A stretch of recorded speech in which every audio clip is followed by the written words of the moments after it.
Bueno, un saludo a todas las personas que se han interesado en este tema. Quisiera primeramente agradecer estar en esta instancia. Me parece que este congreso es un espacio muy especial, justamente porque convoca no solo a personas de la academia, estudiosos de las niñeces, a personas del ámbito de la política que, digamos, están directamente en la toma de decisiones sobre este grupo poblacional, sino que también a los propios niños, niñas, adolescentes. Es un espacio realmente intergeneracional y yo creo, o sea, como es la vida misma, ¿no? Pero yo creo que eso lo hace especial porque no es común que este tipo de instancias tenga esta peculiaridad. A mí me consta porque en el año 2017 participé en una gira por la infancia, evento que también organiza el Consejo Independiente de Protección a la Infancia, CIPI, y que fue muy interesante también en este sentido, donde podíamos conversar de tú a tú, como iguales, acerca de los temas que viven y preocupan a las niñeces y a las personas que nos sentimos responsables también por ellas y que trabajamos con y para las niñeces, ¿no? Entonces, bueno, mi presentación, como ustedes han podido ver, se titula Niñeces en zonas de sacrificio, en Chile, el enfoque de derechos en tensión. Es una presentación que tiene como base mi tesis doctoral, doctorado en Ciencias Sociales por la Universidad de Chile, eh, investigación apoyada por la Agencia Nacional de Investigación y Desarrollo. Así que básicamente lo que voy a compartir tiene que ver con la problematización de esa investigación, con el para qué y por qué es relevante hacer un estudio de ese tipo, digamos. De manera que reflexionaremos en este tiempecito sobre la pertinencia del enfoque basado en derechos humanos para comprender las condiciones en las que viven niñeces, específicamente en la zona de Quintero y Puchuncaví como caso en el que estaré trabajando.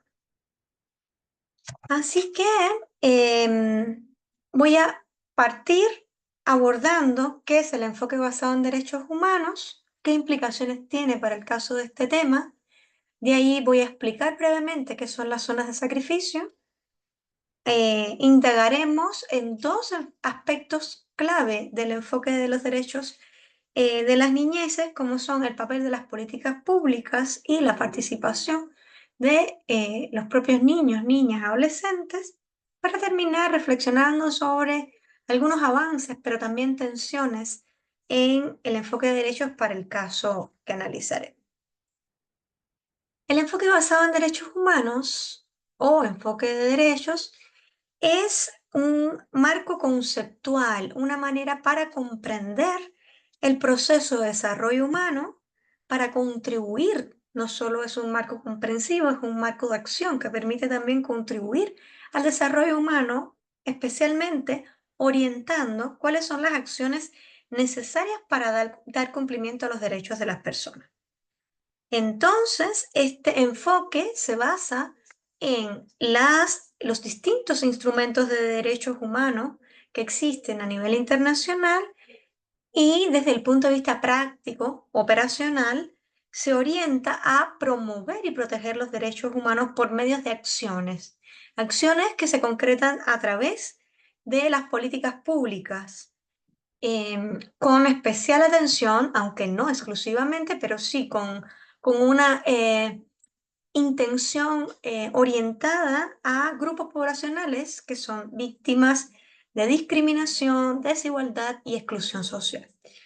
Por lo tanto, la aplicación del enfoque de derechos humanos va a concebir, por un lado, el análisis de los problemas de desarrollo y cómo estos están atravesados por las desigualdades, qué papel juegan las desigualdades en la configuración de estos problemas de desarrollo Y también otro aspecto clave de este enfoque es, bueno, con este análisis, plantearse transformaciones sociales propiamente. Ahora, dentro del gran marco que constituye el enfoque basado en los derechos, nosotros, como estamos enfocados al grupo poblacional de las niñeces y las juventudes tempranas, asumiríamos entonces un enfoque basado en los derechos de las niñas. En ese sentido, bueno, y considerando lo que es el enfoque basado en derechos, la peculiaridad que tiene el enfoque basado en los derechos de las niñeces es que el punto de mira son los derechos de las niñas y los niños, que como la mayoría de nosotros conoce, están refrendados en la Convención sobre los Derechos del Niño. ¿Cuáles son las principales características de este enfoque? Bueno, primero, reconocer a niños, niñas y adolescentes como sujetos de derecho propiamente y también, por tanto, como actores sociales. En ese sentido, se trata de sujetos activos que pueden intervenir con su participación, ejerciendo em, su derecho a participar, pero también a mm, abogar por sus derechos. El segundo aspecto es que releva la responsabilidad del Estado como principal garante de los derechos de niños, niñas y adolescentes. Y el tercer aspecto es que establece que en tanto sujetos de derechos, las niñeces pueden y deben exigir el cumplimiento de los mismos. Es lo que comentaba con respecto al derecho de participación. Explorando, o sea, hay dos entradas a este tema. Una, al tema que nos ocupa. Una es la entrada desde el enfoque basado en los derechos de las niñez y el otro es una breve exploración que voy a compartir sobre el vínculo entre derechos humanos y medio ambiente, ¿no? Estos son como los dos surtidores que estarían sustentando la apuesta de este trabajo. En el sentido del vínculo de derechos humanos y medio ambiente, podemos decir que, por ejemplo, ni siquiera la Carta de Naciones Unidas de 1945 ni la Declaración Universal de los Derechos Humanos de 1948 consideraban lo relativo al medio ambiente, la protección o alguna otra cuestión. De manera que fue la Conferencia de Naciones Unidas sobre el Medio Humano, en 1972, esta que se conoce como Declaración de Estocolmo, el primer instrumento internacional que aborda la cuestión del medio ambiente. Creo que en este caso estábamos ante un instrumento no vinculante, ¿ya? Después de esto, en ese mismo año, se crea el Programa de las Naciones Unidas para el Medio Ambiente. En 1987 se publica el Informe sobre Medio Ambiente y Desarrollo de Nuestro Futuro Común. Esto es un hito importante porque este informe viene a poner en el centro la protección del medio ambiente como uno de los principales pilares del desarrollo sostenible. Aquí, bueno, empieza a configurarse algo novedoso, incluso la propia noción de desarrollo sostenible es un concepto que nace con este informe. A partir de ahí tenemos otros hitos, como fue, fíjense, el salto de 1987 a 2012, la creación de la Asamblea de Naciones Unidas para el Medio Ambiente y, por lo tanto, la designación de un relator o relatora especial. Digo relator o relatora porque esto es un cargo que se renueva cada cierto tiempo. Em, y bueno, en el año 2021 tenemos el reconocimiento por parte de ese mencionado Consejo de Derechos Humanos a un medio ambiente limpio, saludable y sostenible como un derecho humano en sí mismo. O sea, por primera vez a nivel global, hace muy poco, en el año 2021, el derecho a un medio ambiente limpio, saludable y sostenible se empieza a visualizar en este sentido. Un año después, en el 2022, la Asamblea General saca una resolución en la que reconoce este derecho, pero sobre todo hace un énfasis en que los gobiernos tengan un posicionamiento activo para defender este derecho. Miren qué interesante que en toda esta perspectiva temporal, línea temporal que hemos recorrido, en este gran lapso de tiempo que va de 1987 al 2012, tenemos eh, el año en el que se declara la Convención sobre los Derechos del Niño, se promulga el año 1989, que en su artículo 29 e inciso E habla de la protección del medio ambiente. Es interesante, tiene, digamos, algunas falencias, obviamente, porque se refiere sobre todo a que la educación de los niños tiene que estar encaminada a inculcar el respeto al medio ambiente. Por lo tanto, aquí el abordaje no es precisamente intergeneracional, con toda la responsabilidad que tenemos las generaciones adultas en, digamos, producir este ambiente en el que estamos viviendo, en el antropoceno, y, pero en definitiva, por primera vez ahí se evidencia que es relevante el papel de la educación y se visibilizan a los propios niños y niñas como eh, teniendo un papel en este sentido, ¿no? Vamos a ver ahora otra definición clave para este trabajo, como es la de zona de sacrificio. Esta es una noción que se acuñó en la década de 1970 en Estados Unidos. La Agencia de Protección Ambiental de este país la emplea para referirse a territorios expuestos a una alta peligrosidad y toxicidad por la concentración de industrias cercanas a zonas residenciales. En Chile, técnicamente, jurídicamente, no se habla de zona de sacrificio. La normativa habla de zona saturada o zona latente por el nivel de concentración o de, digamos, en qué medida se excede una o más normas de calidad ambiental, ¿ya? Pero fue justamente en el 2011, por un episodio severo de contaminación en una escuela, en una de las comunas en la que estamos trabajando, en esta tesis doctoral, donde empieza a entrar en el debate el tema de la zona de sacrificio acá en Chile. La ciudadanía, las instancias de activismo medioambiental, las ONG, la propia academia, retoman esta noción y la ponen en discusión, la enriquecen a partir de la realidad vivida. Entonces, esta noción de zona de sacrificio tiene una dualidad. Por un lado, sirve para denunciar la destrucción de territorios y de formas de vida, y por otro lado, enfoca estos daños como una violación a los derechos humanos. ¿Ya? Es un tipo de violencia que Robert Nixon ha definido como violencia lenta porque, de cierta manera, tiene un proceso de aparición que es paulatino, acumulativo, que se sale de lo espectacular y de lo usualmente visto, pero que tiene como consecuencia la destrucción del ambiente, la producción de comunidades excedentes y la producción de sujetos sacrificables en pos del desarrollo común, ¿no? Es como el precio que habría que pagar para el desarrollo del país. Por lo tanto, esta noción de zona de sacrificio viene acompañada también de una narrativa del sacrificio. Si lo miramos desde el punto de vista del enfoque de derechos humanos, hay dos aspectos por los que podríamos entrar en el análisis.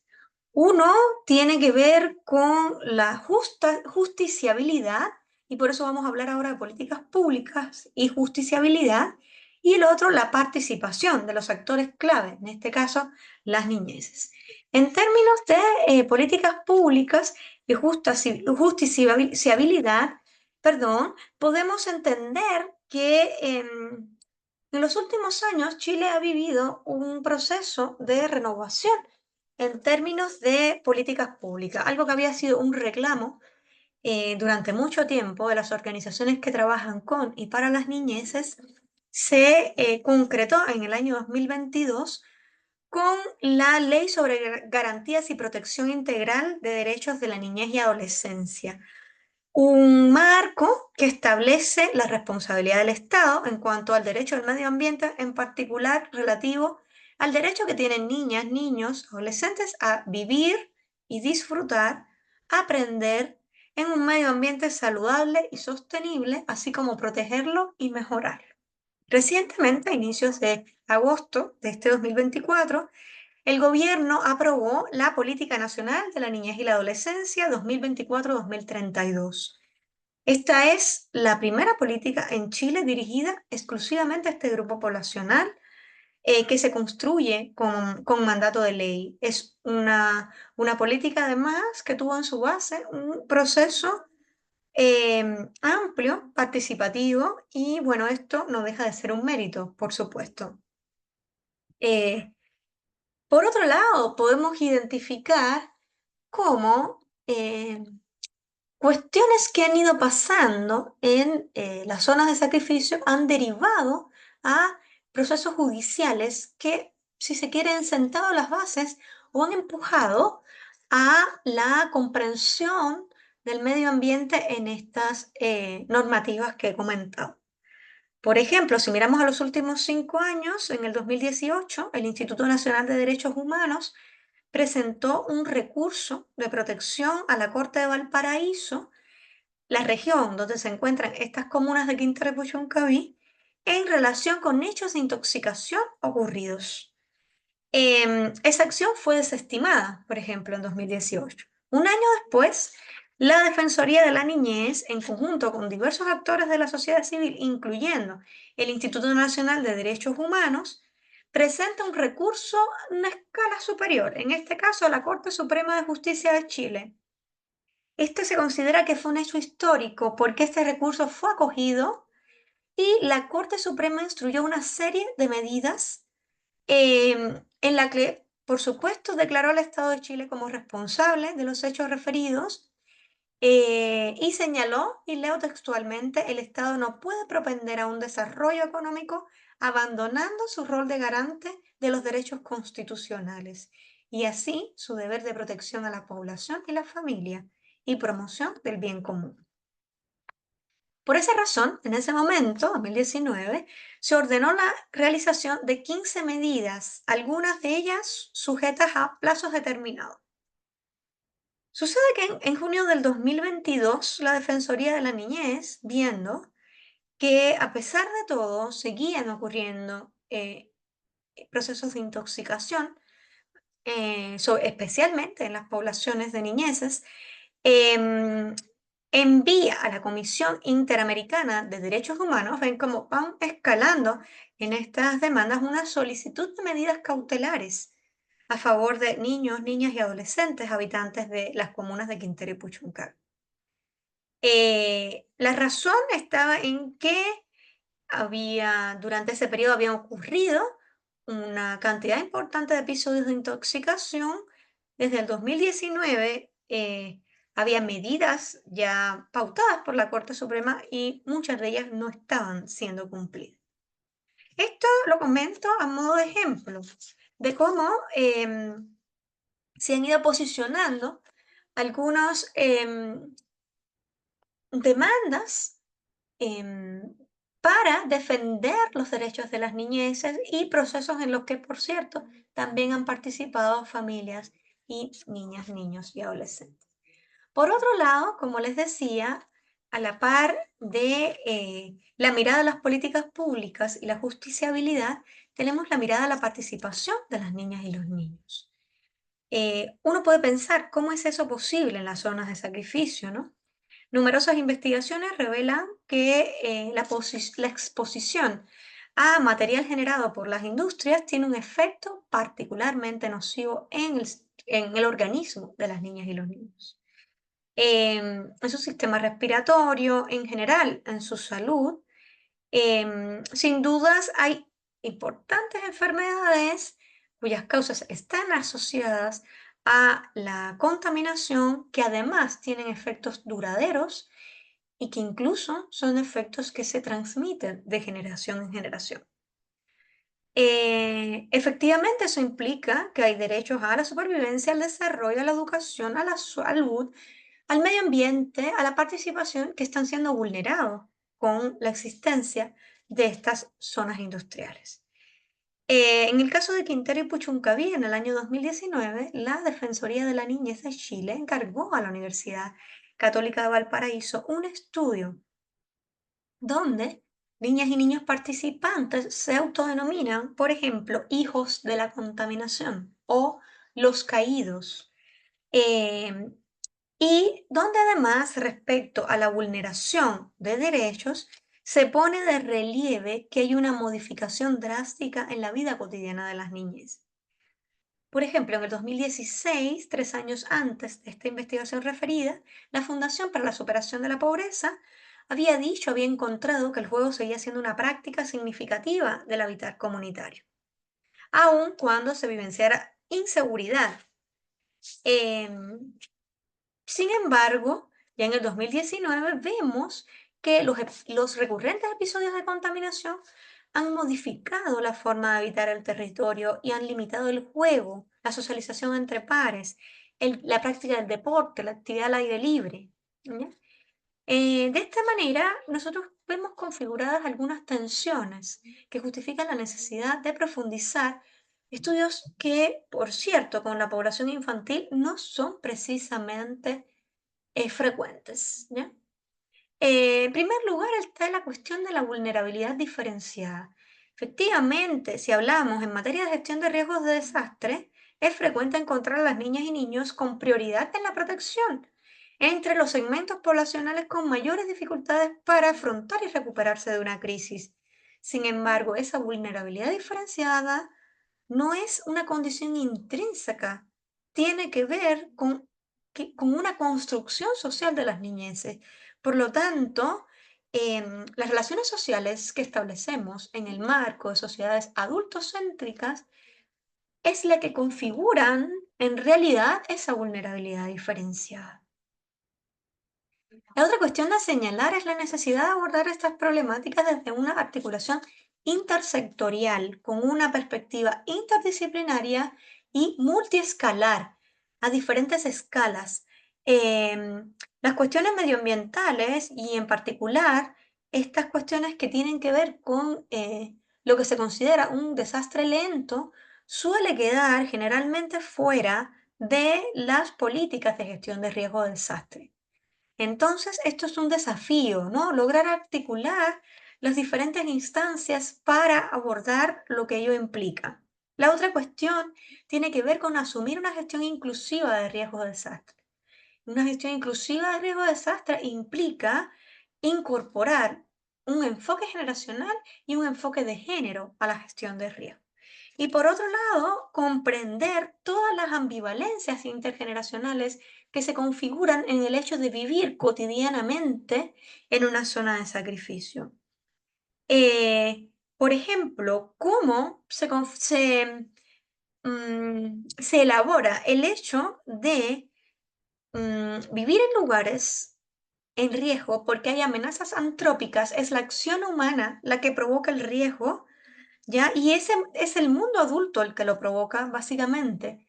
Ese mismo mundo adulto de donde viene la protección. Entonces, ¿cómo las niñeces elaboran esta ambivalencia, por ejemplo? Una ambivalencia que, por cierto, construye subjetividades, formas de ser niñas, niños.